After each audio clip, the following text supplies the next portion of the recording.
Mak Ben lihat roda pedati itu menggilas taiknya kerbau. Bekasnya itu naik ke atas kan. Di pikiran kecil waktu itu, oh berarti kalau saya mau naik ke pedati itu, tinggal saya peluk rodanya. Dan langsung Mak Ben peluk rodanya. Memang naik ke atas, tapi dibawa lagi ke bawah, digilas kepala semuanya sampai kaki hancur kan. Dulu dia wakil? Enggak, dia wali kota. Wali kota. Jadi dia akan mencalonkan lagi menjadi wali kota. Oh, petahana. Petahana. Iya. Nah, lalu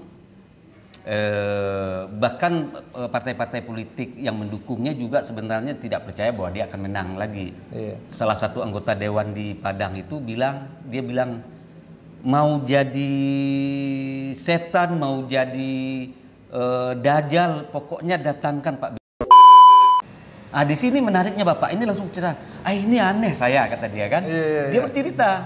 Jadi begini, padahal malam sebelum pencoblosan, lawannya yang menang ini mendatangi kami, ke komplek kami, mengasih kami uang malahan, kata dia. Iya.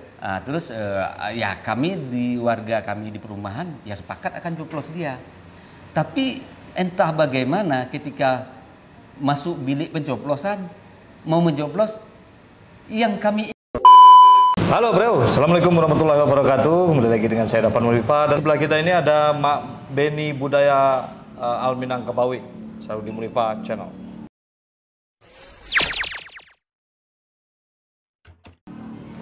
Oke, kita akan berbicara dengan Mak Beni seputar tentang Khazanah Nusantara, yaitu seputar mistik lah Mak Ben ya. Iya. Jadi Mak Beni adalah seorang guru besar dari sebuah perguruan pencak silat Pancasuci yang berada di beberapa daerah dan sering berseliweran Mak Ben di Malaysia, Indonesia ya, sampai ke Singapura. Kalau di Indonesia perguruan ini adanya di daerah-daerah timur gitu ya Mak Ben. Timur. Daerah-daerah keras gitu. Iya. Kemarin ada polisi itu berprestasi mungkin dari perguruan Pancasuci. Iya, dari anggota kita.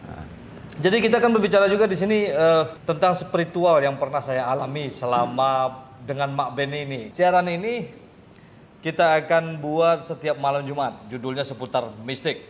Ya, yang pasti tetap sangkut pautnya dengan seputar Minang. Oke, kita sedang berada di Inui Cafe ya, dan mungkin di sini terus kayaknya. Inui Cafe ini daerah Depok Baru. Mak Ben boleh bercerita enggak tentang pengalaman Mak Ben dari kecil? Dulu kata orang kampung, Mak Ben itu waktu umur 5 tahun kelindas pedati. Terus suka makan silet. Betul. Terus waktu SMA, Mak Ben ini menyerang anak STM satu mobil Fuso hanya dengan memanjat sendirian. Itu pengalaman-pengalaman yang saya dengar di SMA Singkarak ya. Itu gimana Mak Ben, waktu kecilnya Mak Ben? Jadi gini, sebenarnya waktu kecil itu Mak Ben dianggap mempunyai tanda. Jadi tanda bunian. Oh, tanda bunian. Oh ya, kalau di Sumatera Barat itu tanda bunian itu nanti kalau sudah masak dijemput seorang bunian. Iya, dijemput oleh orang bunian. Nah, di waktu kecil itu memang agak berbeda dengan teman-teman lain. Jadi kan kita main di kampung itu dulu kan ada main umpet-umpetan. Petak umpat. Petak umpat. Kajamando. Iya. Jadi ketika kebetulan teman-teman yang mandok itu Mak Ben pasti bisa menemuinya.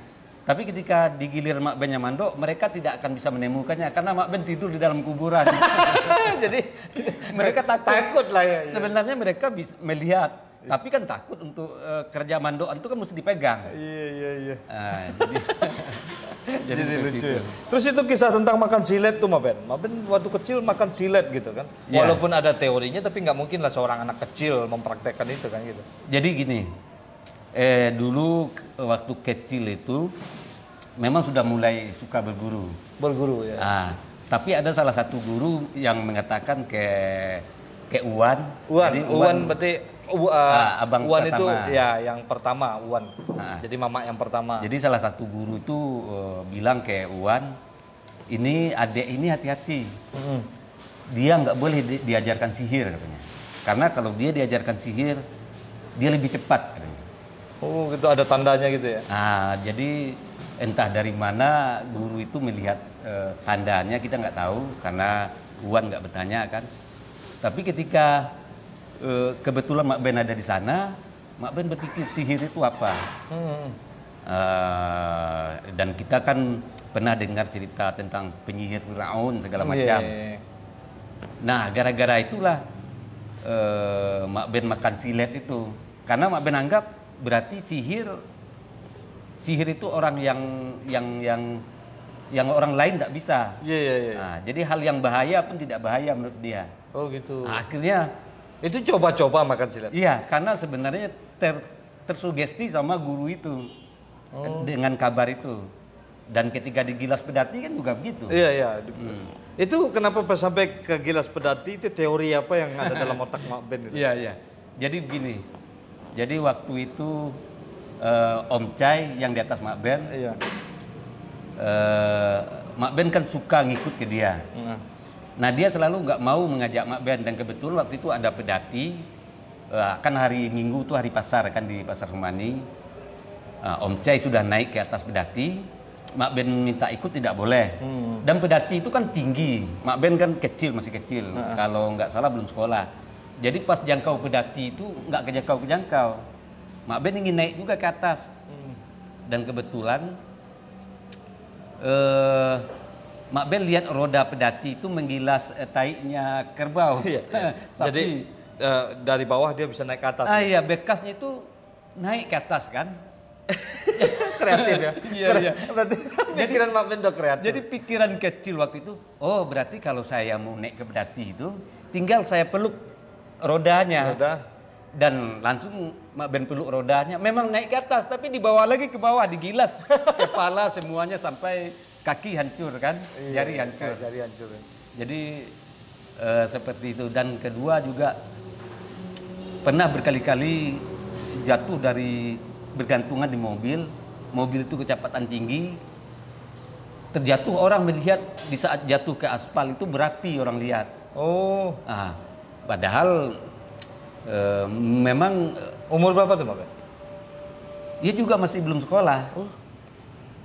Jadi ada di bibir ini bengkak jadinya kan. Tapi nggak apa-apa. Jadi di saat itulah makanya orang melihat itu, terutama Mak Ref mengatakan Mak Ben itu dari dulu sakti itu katanya. Padahal karena tidak pernah dikampak juga sama Mak Ref ya. Pernah dikampak. Itu apa itu perangai? Iya.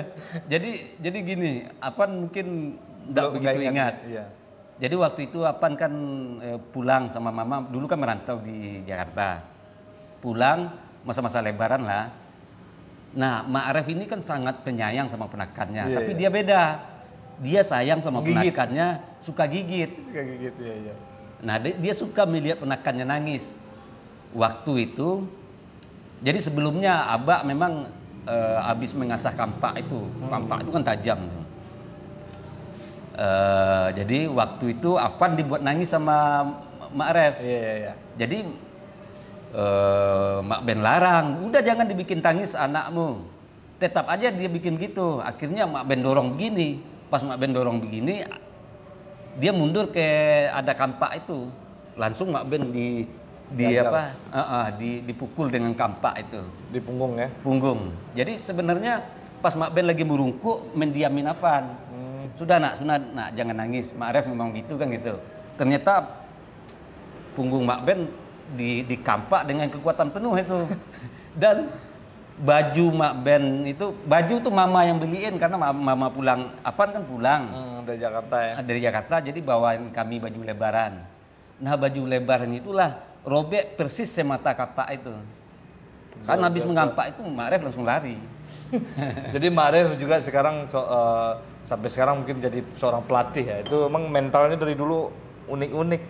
Itu kalau nggak ada pegangan masing-masing mungkin udah berdarah semua kayak Om Cai, tangannya kena celurit sama Om Son. Sama iya betul. Jadi sama abangnya. Iya. Mak Ben dikampak sama Mak Ref. Adik saya. Om Cai dicelurit sama Om Son. Jadi Om Cai dicelurit sama abangnya. Jadi Om Son itu anak nomor 3 ya. Iya, 3. Om Cai nomor 4. Mak Ben nomor 5, Mak Ref nomor 6, nomor 7. Jadi itu mungkin karena didikan Abah itu, Abah dulu veteran perang. Jadi Abah itu memang seorang pejuang ya, pahlawan tanpa ada tanda jasa. Betul. Jadi dulu ajaran Abah itu memang begini.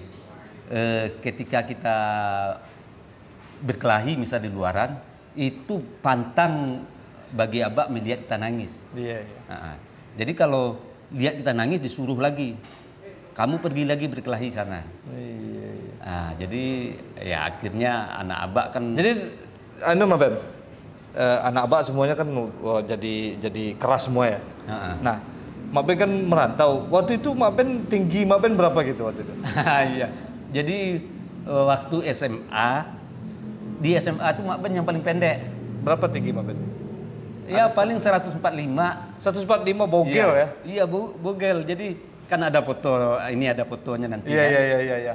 Jadi teman-teman jelas jauh tinggi-tinggi. Mak Ben pendek. Mungkin karena ini Mak Ben ya, karena pengaruh di lintas. Jadi mungkin pengaruh di lintas pedati. Ya. Pertumbuhannya jadi kurang. Dan kedua, akibat dari pedati ini kan ada 2 jari yang hancur.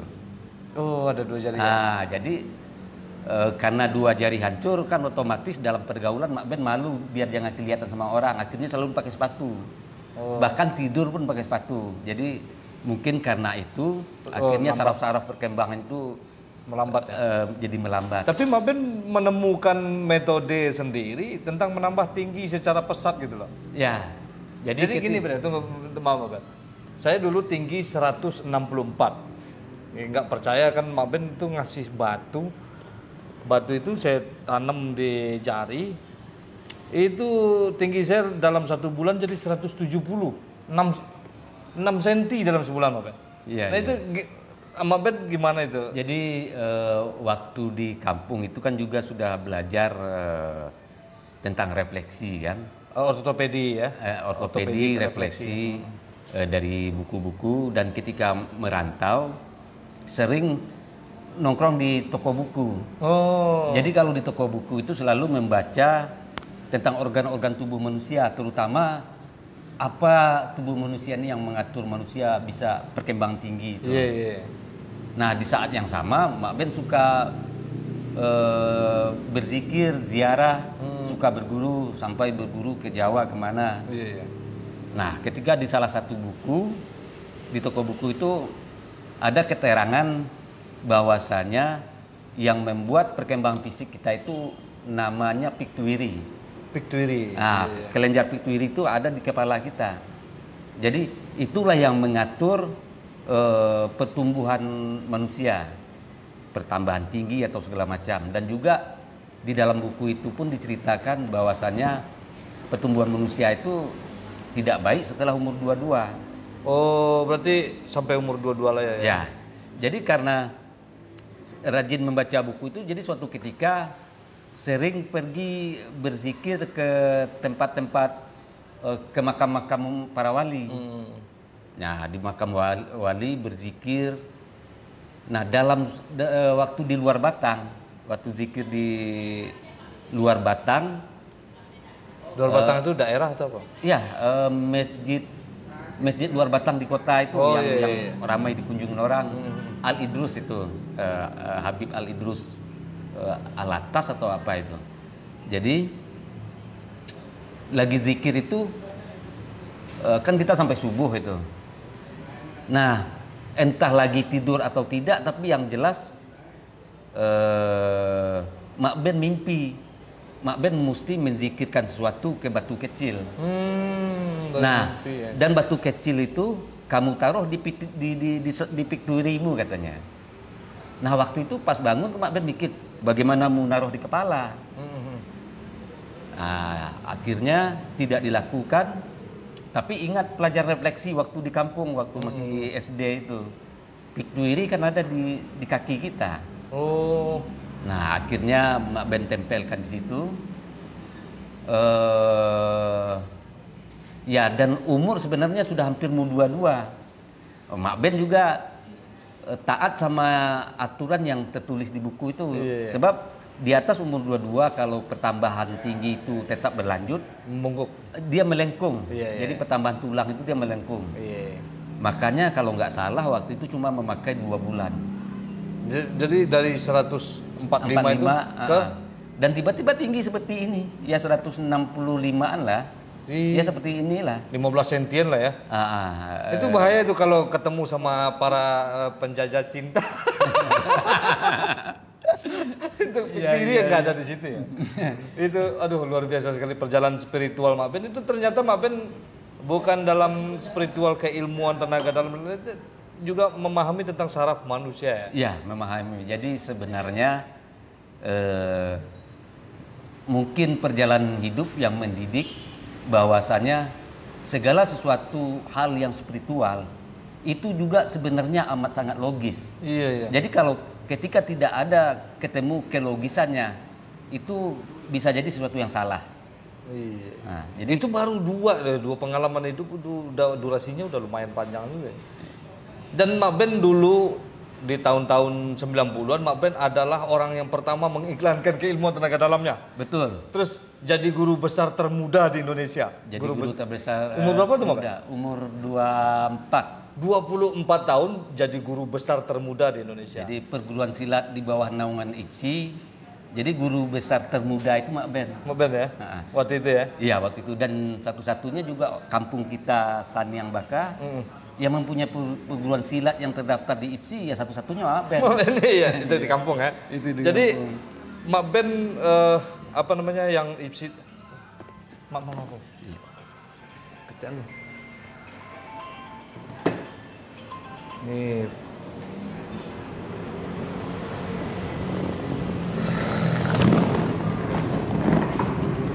Jadi Mak Ben, sebelum dulu kan iklan-iklan di TV itu kan, iklan-iklan di koran ya kan. Wah kami bisa membuat ini, kami bisa membuat ini.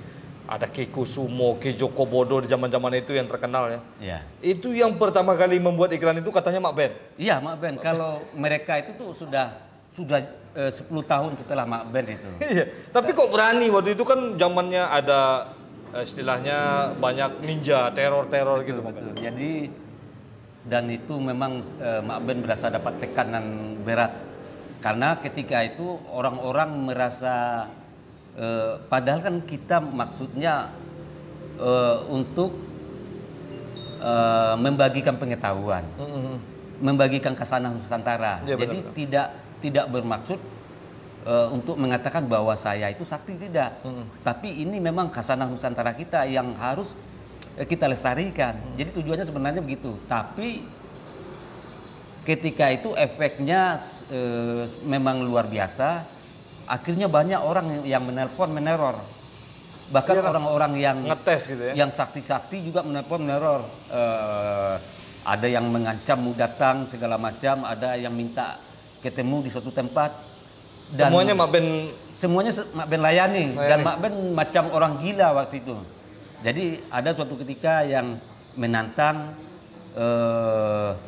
kita ketemu di sana katanya di suatu tempat. Akhirnya Mak Ben ke sana. Itu Mak Ben berdiri di sana itu sudah kayak orang gila. Mana orang mencurigakan, tapi memang jantung jadi begini. Karena kita dalam keadaan kondisi ya takutnya ada karena kita tidak tahu siapa yang telepon. Di zaman dulu itu nggak ada handphone. Kalau handphone kan kita tahu nomornya. Ini orang kita pakai telepon biasa. Rumah ya? Jadi rumah. Dan sempat gara-gara penyebab itu setiap mendengar suara telepon, Mak Ben terkejut tuh. Sok. Ya. Sambil emosi ya. Selalu terkejut karena ini jangan-jangan orang mengancam lagi. Walaupun ancaman itu tidak pernah terrealisasi, tidak ada pernah datang orang-orang itu, tapi yang jelas memang ternyata itu juga termasuk bahaya untuk psikologis kita kalau kita tidak kuat. Jadi antara ancaman dan klien banyakkan mana Mak Ben? Banyakkan klien. Tapi banyakkan klien. Jadi banyakkan ancaman itu bahaya juga. Iya.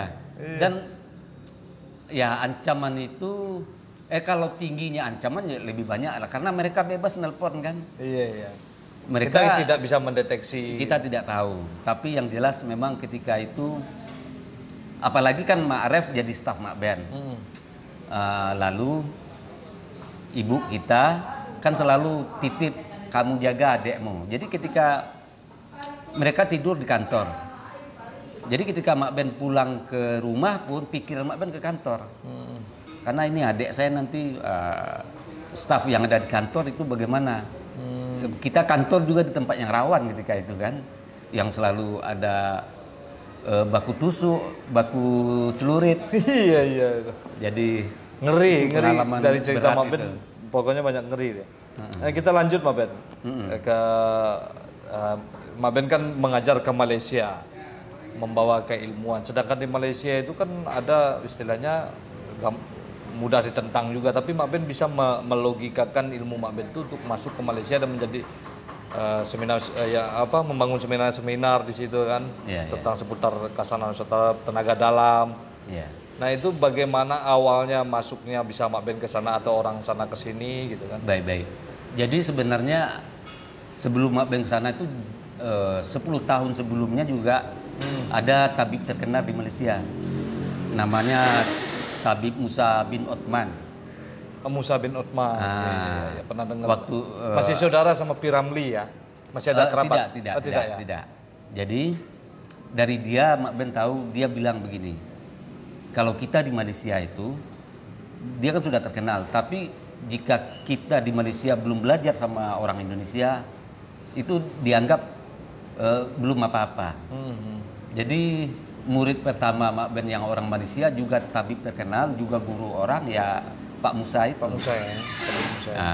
Nah, terus yang akhirnya Mak Ben mengajar ke Malaysia itu, ada waktu itu orang dari Malaysia dan Singapura, mereka rombongan datang. Mereka kebetulan kan datang, Mak Ben bawa ke rumah Apan. Iya. Ramai itu. Ramai waktu itu kan. 10 orang lebih lah. 10 orang lebih. Ada menteri juga, menteri Malaysia kan, sekarang sudah almarhum. Ya. Menteri Koperasi ya. Ya. Jadi di saat kedatangan mereka itu juga Mak Ben membuktikan ke mereka apa yang bagi mereka dan orang lain mungkin tidak bisa terjadi, bagi Mak Ben terjadi ketika itu. Akhirnya mereka dari Malaysia beramai-ramai ingin belajar. Iya. Nah, jadi bahkan sampai sekarang Mak Ben. Sampai sekarang. Itu udah berapa murid kalau dihitung semua Mak Ben? Ya sudah banyak. Ribuan. Sayang nggak dibukukan ya. Iya. Nggak ditulis. Dan perguruan Pancasuci ini itu aktif di daerah-daerah yang konflik di Indonesia kan? Ya betul, di Papua, Ambon, di Makassar. Iya, dan kebanyakan muridnya malah tentara ya. Tentara, polisi, iya. Brimob. Dan ini Mak Ben, biasanya kan orang politik, kita balik kan sekarang ini dalam masa politik Mak Ben ya. Nah itu kan dulu kita punya pengalaman tuh Mak Ben. Kita punya pengalaman dulu. Saya pernah disuruh nganter surat sama Mak Ben untuk wali kota Padang. Wali kota Padang yang nggak bisa disebutkan namanya lah ya. Salah satu wali kota Padang. Mak Ben mengantarkan surat itu ekspresinya agak berbeda dari biasanya. Ini Mak Ben marah nganterin surat apa gimana? Nah, kebetulan itu wali kota yang tidak dielu-elukan gitu Mak Ben dulu. Dan dia jadi wali kota. Apakah Mak Ben ada sebuah bantuan spiritual dari Mak Ben? Dan kenapa surat itu dikirim dengan nada marah bukannya gembira? Atau ada sesuatu yang dia langgar ke Mak Ben gitu? Jadi ceritanya sebenarnya begini. Jadi ini wali kota itu kan dia wali kota sekarang.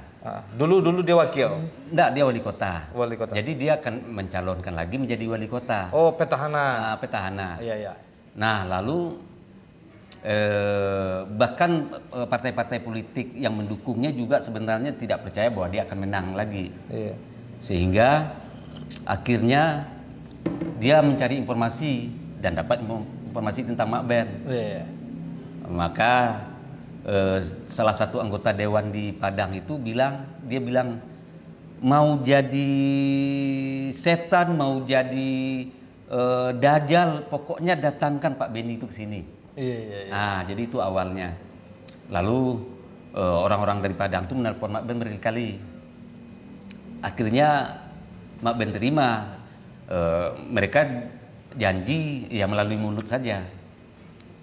Jadi seminggu sebelum pemilihan Mak Ben datang.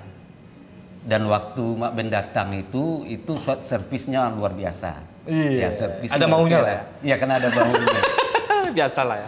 Nah, sampai Mak Ben di Padang kan pembesar-pembesar kita juga pada tahu. Akhirnya salah satu Kanda Khairul Umaya nelpon. Iya. Langsung nelpon. Khairul Umaya ini pejabat Gebu Minang ya? Pejabat Gebu Minang dan juga beberapa kali menjadi ketua IWS kita, ketua umum IWS. benar. Jadi Kanda Khairul lumayan nelpon. Beliau katakan begini, Dinda, si Fulan itu tidak akan menang, Dinda.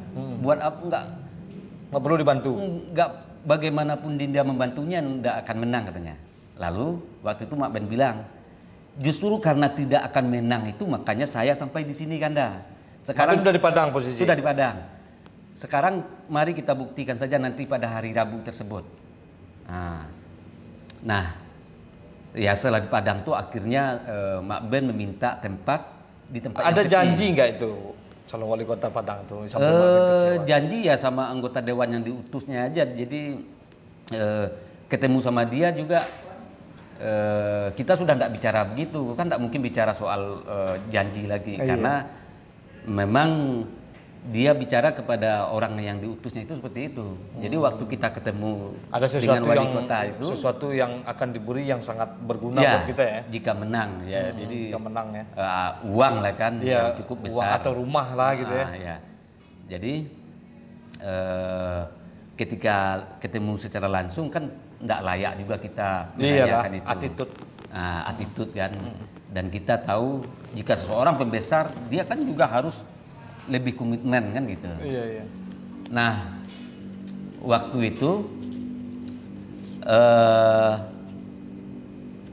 akhirnya diambillah tempat di kebunnya, kebun milik neneknya. Itu di hutan itu. Hutan ya. Di Padang, tapi di Padang Tengah apa namanya. Nah, di sana Mak Ben sarapan pagi-pagi itu durian itu karena dia ada pohon durian banyak dan lagi panen pula. Di situ Mak Ben berzikir selama dari sampai di Padang sampai pencoblosan. Iya. Dan kan pas disurvei itu Mak Ben.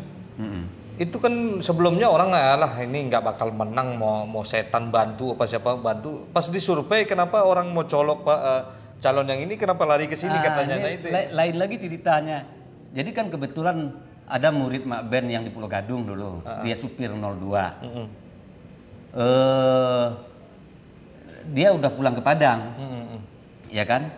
Pulang ke Padang dan akhirnya dia tahu Mak Ben di Padang, dia nelpon. Ya sudah Mak Ben pergi ke tempat dia kebetulan kedai kopi. Iya.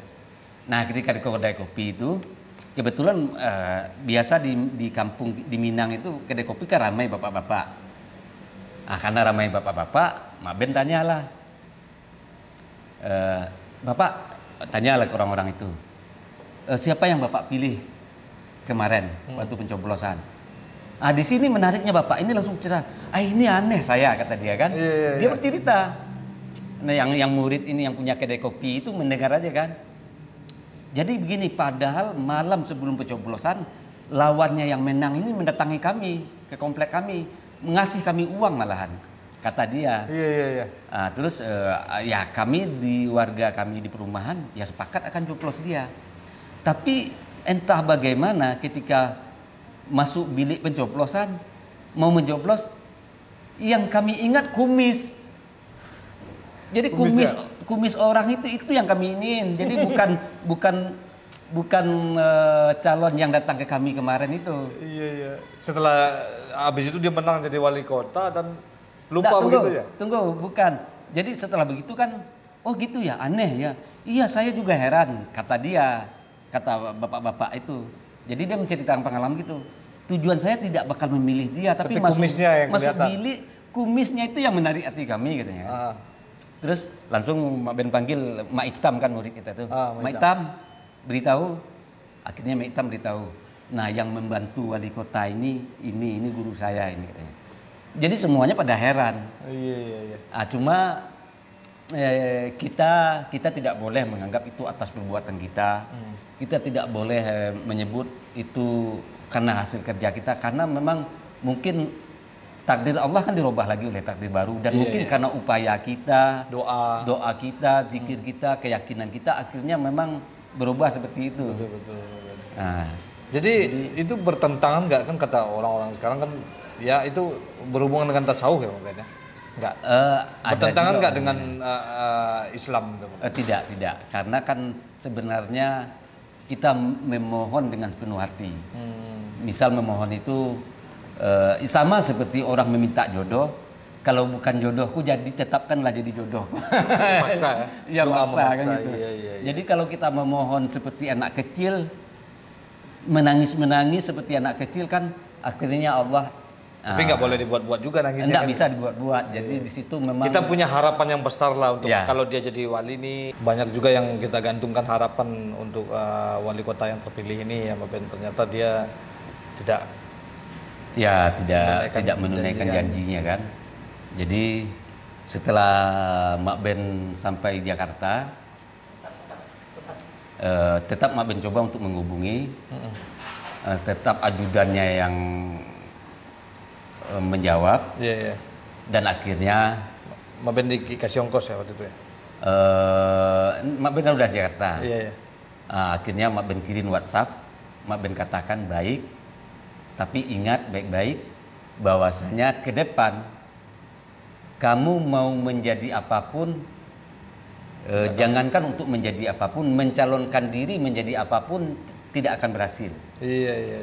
Dan ternyata memang terbukti karena berapa kali akhirnya dia mencalonkan diri menjadi calon gubernur, tetap tidak pernah jadi kan. Iya. Terus Di Batam juga ya. waktu Mak Ben ke Batam, wah Ada Mak Ben foto. lihat fotonya sepanjang jalan.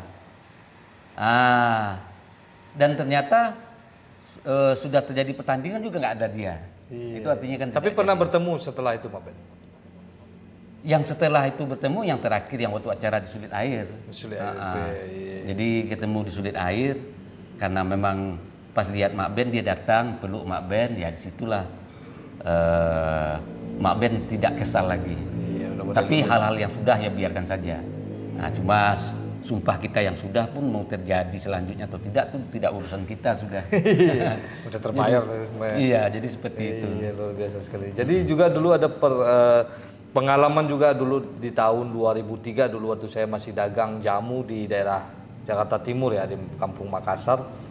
Itu Mak Ben handphonenya tinggal ya gitu. Mak Ben baru berangkat sekitar 5 menit dan Mak Ben tinggal kan waktu itu di Bojong. Iya, Bojong. Di daerah Bogor kan. Ya, Jakarta Bogor kan Jakarta jauh. Bogor jauh. Handphone Mak Ben tinggal. Jadi apa telepon Mak Ben 5 menit setelah itu. Bukan 5 menit sih ya. Iya 5 menit kalau nggak salah paling lama itu. Telepon ke tante, enggak tahunya kata tante Mak Ben udah tidur di situ kan. Dah. Iya. Barusan baru dari sini teh. Ya ini udah tidur baru nyampe. Nah itu kalau perjalanan motor aja dari Kampung Makassar ke Bojong itu habis waktu paling cepat ya bawa motor itu setengah jam. Setengah jam lebih lah. Ya paling cepat itu paling cepat, udah ya. itu udah nggak ada macet, udah ngebut kayak Rossi lah kan. Iya. Jadi begini nak, Mak Ben itu kan dari dulu memang sering hidup dalam kekurangan. Nak Dapan kan paham betul Mak Ben tuh nggak pernah mau meminta kan.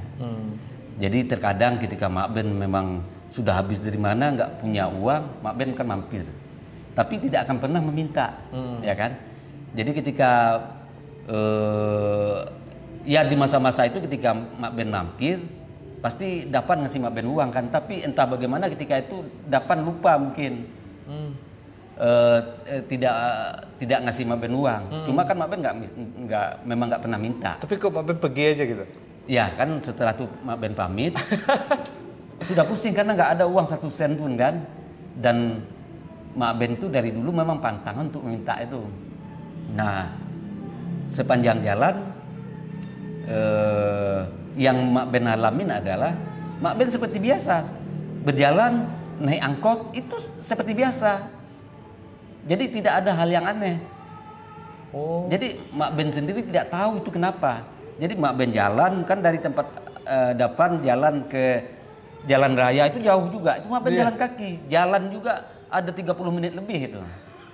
Ya kan? Bisa itu apa ada gerbang kantong Doraemon apa pintu ajaib? Jadi ternyata memang sebenarnya para pengetahuan ada mengatakan ada yang disebut namanya lubang tikus. Lubang tikus ya. Jadi yang bumi ini ada lubang-lubang tikusnya. Cuma kita tidak tahu kan. Ya, jadi dia secara normal pergerakan kita Iya. tapi kayak waktunya berhenti gitu ya. Mungkin seperti itu. Jadi ketika itu Mak Ben normal jalan, normal naik angkot, normal nggak bayar. nyambung lagi sampai di rumah. Jadi seperti itu. Jadi Mak Ben mengalami kejadian seperti itu 2 kali. Yang waktu dari Bandung juga seperti itu. Di Bandung juga. Seperti itu. Dan juga judulnya nggak punya uang. Jadi banyak yang perlu kita tanyakan sama Mak Ben tentang seputar spiritual. Jadi ini untuk pengenalan dulu buat kawan-kawan ya. Terima kasih Mak Ben. Nanti banyak dari ilmu pelet, ilmu apalah yang Khazanah Nusantara ini diberentangkan oleh Mak Ben. Kita akan tayang setiap malam Jumat. Oke bro, seperti biasanya majulah Minangkabau, majulah Indonesia bersama saya Davan Mulifa dan ada Mak Benny Berdaya. Halo sahabat. Halo sahabat ya. Baik sahabat, terima kasih telah menonton kami berdua.